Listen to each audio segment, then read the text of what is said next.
episode, Virginia Woolf.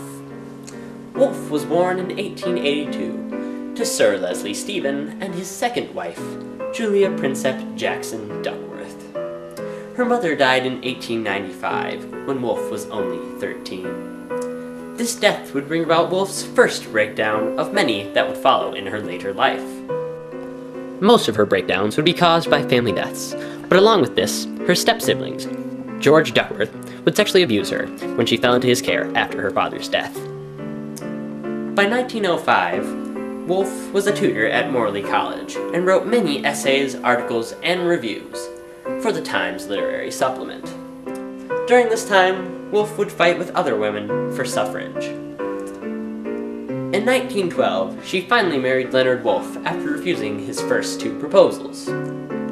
Shortly after their marriage, she would have a mental breakdown that Leonard Woolf would be able to nurse her from.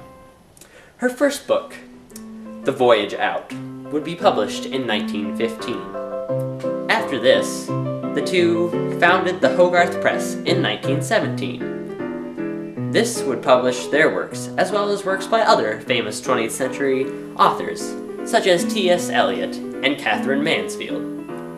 Virginia Woolf would soon begin a flourish of writing, as she produced many novels from 1919 to 1928. Night and Day, Monday or Tuesday, Essays in the Common Reader, Jacob's Room, Mrs. Dalloway, To the Lighthouse, and Orlando, a Biography, are some of the works that she would produce during these 9 years. The Historical Channel Presents would now focus on one of her most famous works, A Room of One's Own, which was published in 1929. A Room of One's Own began as lectures that Virginia gave to Newnham and Girton colleges on women and their impact on and in literature.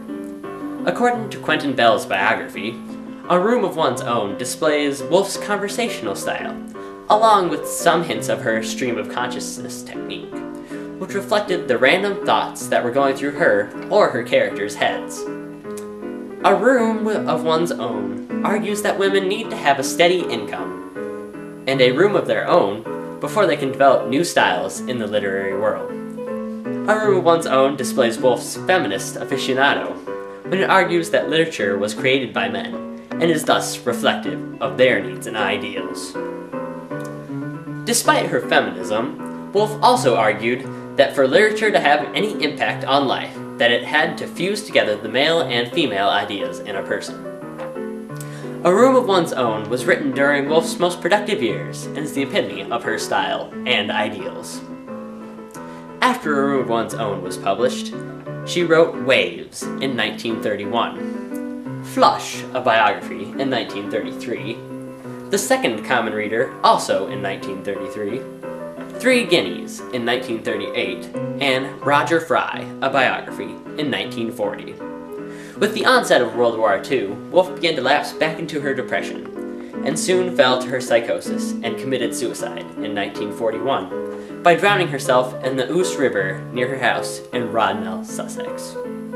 Though throughout her career, Virginia Woolf would publish nearly 500 essays and 15 books. Her works would inspire women to stand up to their male counterparts and to try and make something of themselves in life and in literature. With that, we draw to a close. This has been another Lilliputian episode of the Historical Channel Presents. Thanks for watching, and see you next time.